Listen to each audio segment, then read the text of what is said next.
Magandang umaga po sa atin ng lahat mga sangkay. May naisip po ako na new version ng bolt action po na first time ko pong gagawin. Ngayon ko lang po itong gagawin kasi sa simula po nung gumagawa po ako ng PVC toy gun rifle, hindi pa po ako nakagawa ng bolt action. Meron naman po nagre-request pero hindi ko pa po kasi na-try na gumawa. So bali nag-isip po ako. Papakita ko po sa inyo kung paano yung pagbuo ng bolt action na version ko po. Bago po muna natin buuhin mga sangkay, shoutout po muna tayo. Yan, shoutout po kay Sir Wally Roses Casting. Salamat po sa inyo sir. Kung hindi po dahil sa inyo, hindi ko po mabubuo itong concept ng bolt action ko po. Salamat sa inyo sir. Ganoon din po kay shoutout din po kay John Paul Ilumin. Tsaka kay Renz Albert Ilumin po. Mga bayaw ko po yan, magkapatid po yan. Tsaka kay Arvin Fernandez. Shoutout po sa inyo sir. Pati kay sa subscriber po, mga subscriber din po natin yung mga yan. Pati si Roel Antibagos ng Imus Cavite. Shoutout po sa inyo sir. Yan. So, bali, papakita ko po sa inyo mga sangkay yung pagbuo po. Bali, papakita ko po sa inyo mga materialis.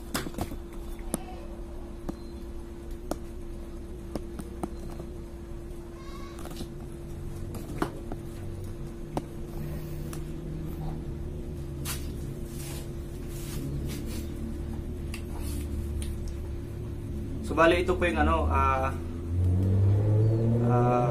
3/4 na PVC po. 3/4. Tapos ito po yung 20mm 1/2 na PVC. Ito po yung ipapasok natin dito. Tapos ito po yung 3/4 po na chrome pipe. Ipapasok po natin dito. Yan. Bali mangyayari ganyan. So bali kung napapansin niyo po itong mga sangkay, ito po yung magiging handle niya po para pag ikakasa natin. Ganyan. Yan. Tapos dito po natin nilalak sa may guhit na yan. Yan. Tapos, kapag kumari nakabit na po ito mga sangkay, yan, ganyan. Kabit na po yung ganyan. Ito po yung magiging banggaan po ng chrome pipe natin. So, bali yung mangyayari po mga sangkay, ito po, 20mm po ito na PVC. Ginawa ko po para kasi kapag ganyan lang po siya, hindi po siya magkakasya. So bali may singaw pa rin po dito. So bali mangyayari po mga sangkay, pinasok ko po muna to hanggang sa lumambot, tapos pinaluwang ko po hanggang sa may pasok po tong chrome pipe sa loob. Yan. So bali may kanal po yan dito, ayun po yung magsisilbing banggaan ng chrome pipe sa loob. Ganyan. Yan. Bali walang magiging singaw po yan. Tapos ito naman na hindi ko po na pasok na part, ito po yung dito po natin kakabit tong ito, ganyan. Papasok po natin hanggang may sagad po dito. Yan. Tapos kung wari na ipasok na po ito, may sagad na po ito, doon po natin ipapasok ton 3/4 na PVC. Yan. Yan po, papasok po natin hanggang dito. So, mangyayari po, ganyan po yan. Ganyan. Tapos, kunwari po, naipasok na po ito.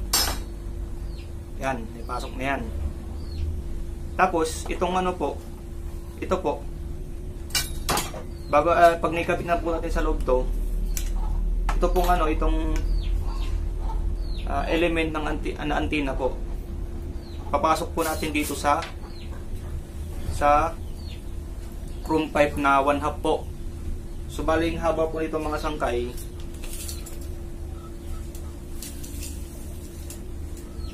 3 feet at saka 8 inches. Yan, kulang-kulang 4 feet po. Yan. So bali mas mahaba po tong element ng na antenna kasi lalagyan po natin ng allowance para yun po yung magiging hawakan natin kapag papasok na po natin sa 1/2 na full curtain. So, bali ito po kulang po ng 1 inches para 4 feet po siya. Yan. Tapos itong 3/4 din po na chrome pipe para dun po sa dulo ito. So bali ito po yan, yung haba niya 3 feet and 2 inches po. Yan, 3 feet and 2 inches. Tapos ito po yung magsisilbing dito sa dulo. Ipapasok po natin dyan para kapag naipasok po natin tong 20 mm na PVC tsaka itong chrome pipe na ito 1.5 inch, magsisilbing para mas mahaba po yung laruan ng chrome pipe sa loob tsaka itong PVC nga 1/2. Doon po natin ipapasok itong 20 mm, pero syempre maluwang po yan, lalagyan po natin ng tape yan. Yan. So baling haba pala itong mga to sangkay. Itong 3/4 na PVC. Bali po siya 9 inches. Yan, 9 inches. Tapos ito pong 20 mm na PVC 4 inches po. So bali ito po mga sangkay, tinabas ko lang po itong gitna dito, 2 tabas po, tapos pinasok ko lang po ito para mag-cut tsaka ma-blend po siyang ganyan. So bali ito po yung magiging lock. Yan, yan.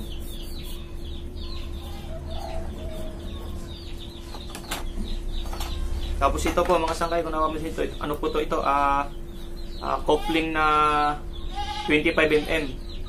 Yan. Bali, bubuhay na po natin mga sangkay. Bubuhay na po natin mga sangkay. Papasok lang po muna natin itong element dito sa chrome pipe na 1/2.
na lang po muna natin itong chrome pipe dito. Tapos susunod po natin ito para dito sa 20 mm.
Kaya ikabit na po rin natin itong chrome pipe tsaka itong element ng antenna.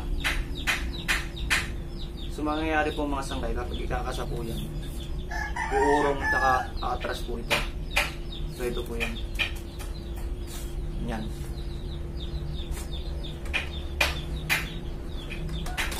So bali yung kulang na lang po natin ikakabit. Yan, nalagyan ko na po ng mga tape. Itong 3/4 na chrome pipe. So bali itong mga tape po, nakasukat na po ito. Yung medyo po siya, maluwang na hindi po masikip. Para maglaro po itong 1/2 dito sa loob ng 3/4 na chrome pipe. So bali itong mga sangkay, po ito, para po dito, para may pasok po natin. So bali lalagyan po natin ito ng solvent para ilagay po natin dito sa loob.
Bale, ito na po yung mga sangkay, yung bagong bolt action ko po. First time ko pong gumawa ng bolt action. Bale, successful naman po. Yan. Yan, yung kakasa po natin mga sangkay, ganyan lang po natin. Yan. Tapos, uras natin. Yan na po yung laman. Yan.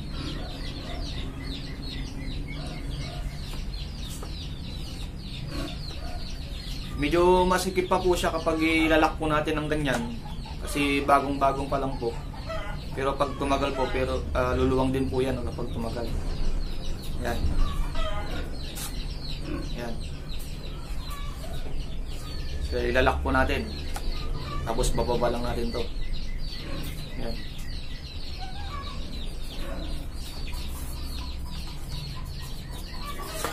So, bali ito, may kanal po dito mga sangkay. Para yung po yung magsisilbing lock. Yung banggaan ng itong handle natin ito.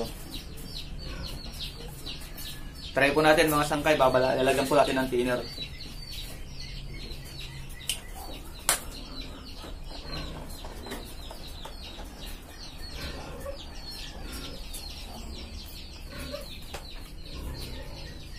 Bale, hindi po to yung alcohol na pangano natin sa kamay. Thinner din po yung laman ito, nilagay ko lang po dito.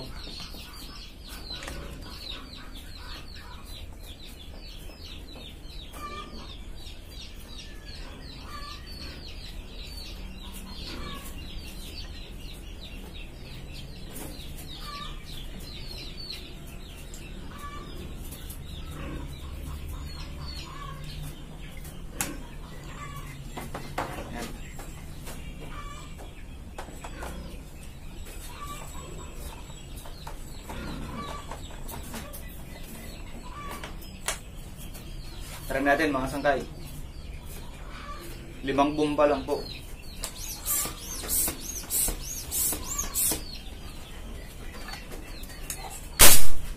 Yan, lakas. Ay, nakalimutan natin isara. Pero wala namang problema mga sangkay kahit na makalimutan mong isara. Basta wag lang po yung may bala na ilalagay natin. Yan, i-try po natin mga sangkay.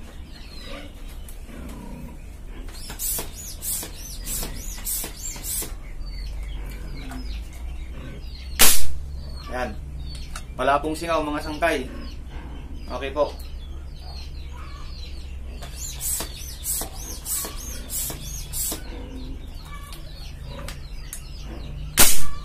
Yan. Bali kita nyo po, wala pong singaw. Ilalapit ko po yung camera para mas makita nyo po.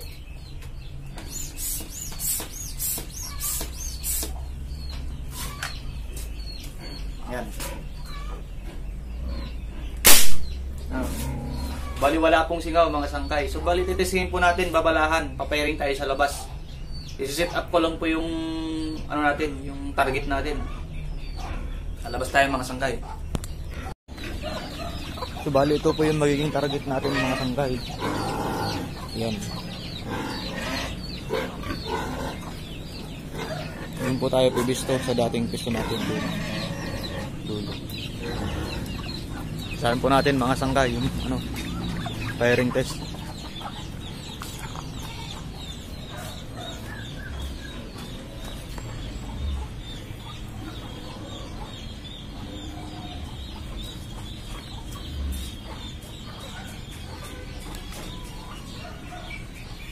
Bomba muna natin.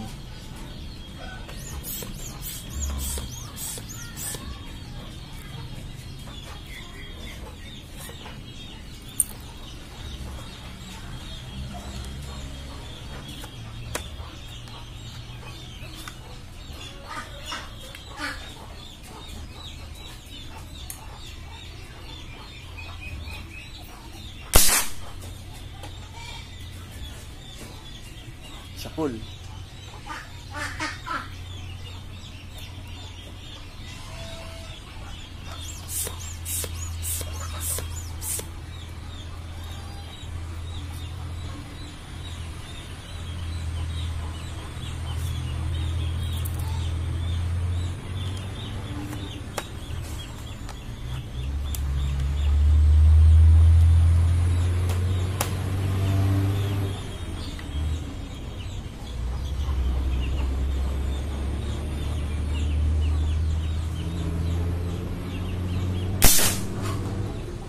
Bullseye. 2-0.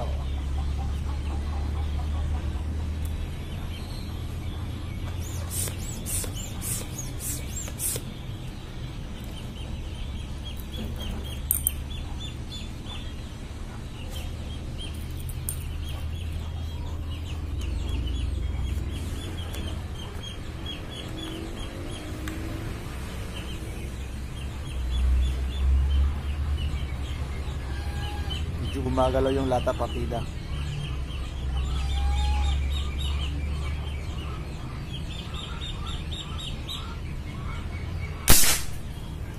$3-0.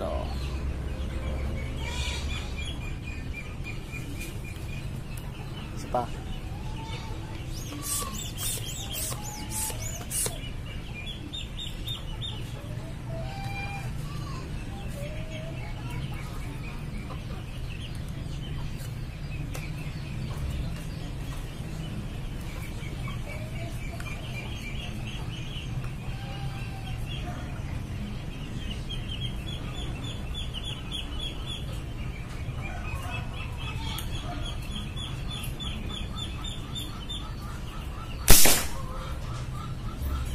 Kuha na naman.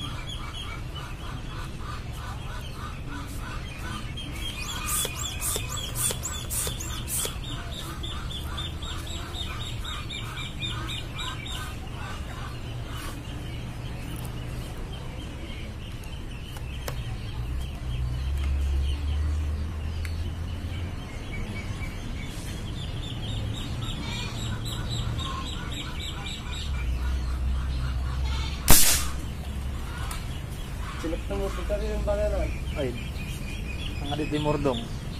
Ang adit uyan, dituyan. Isa pa.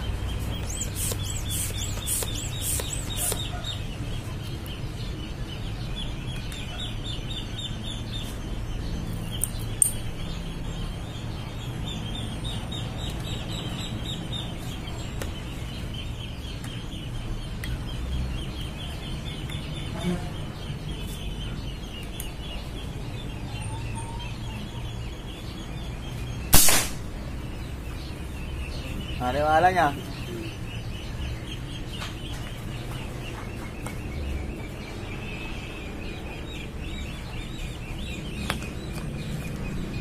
Ayan, titingnan po natin yung mga tama natin mga sangkay.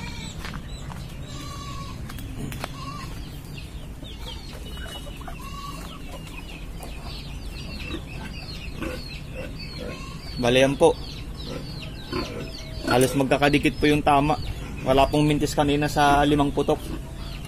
5 ba yun o 4 o 6? Ayan, magkakadikit po yung tama. Bali tagos po yan mga sangkayan, no? Kahit yung sako po, kaya nyo po rin yung piusitin kahit na tumatama na sa lata. Ayan, may mga butas-butas yung sako. Kaya nyo rin pong lusutan.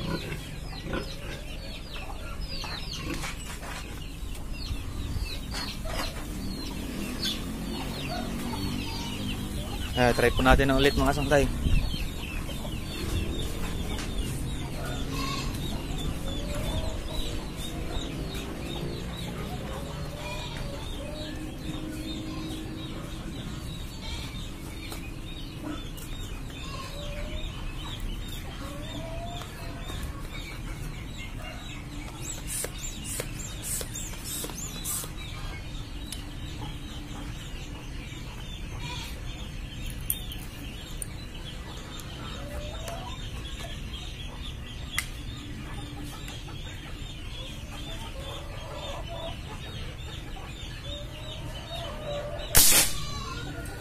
May sintro. May sintro.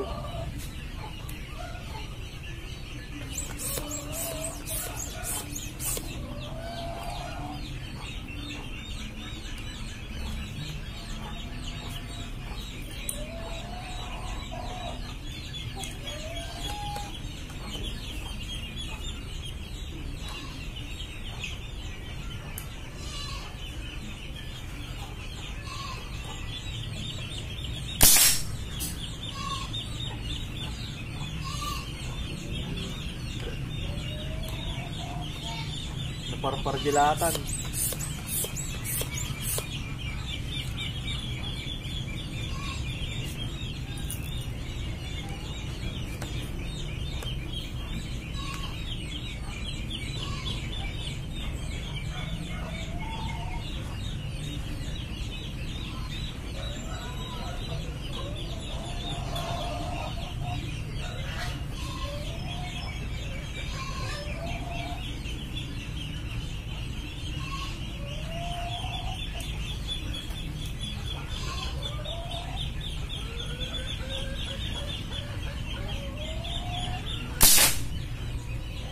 Tijila. Naniwala niya, ako bintis na.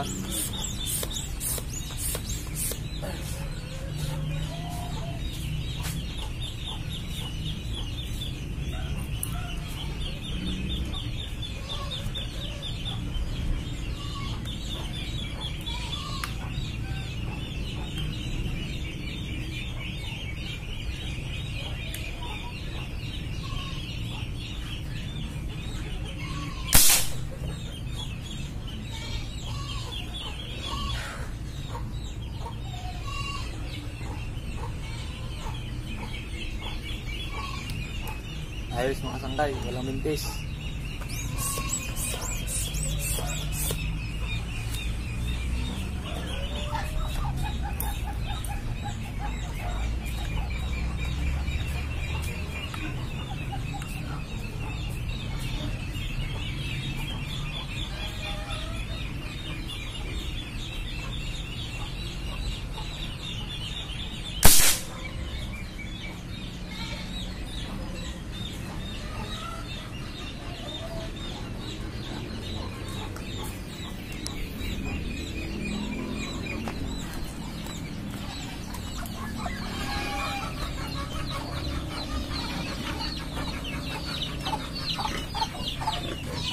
Yan, kung bago ka lang po sa YouTube channel ko po mga sangkay, wag niyo pong kakalimutan mag-subscribe, like and share na rin po. Tsaka click the notification bell para updated po kayo lagi sa mga tutorial na i-upload ko po. Yan, maraming salamat po mga sangkay. Ingat po palagi, God bless.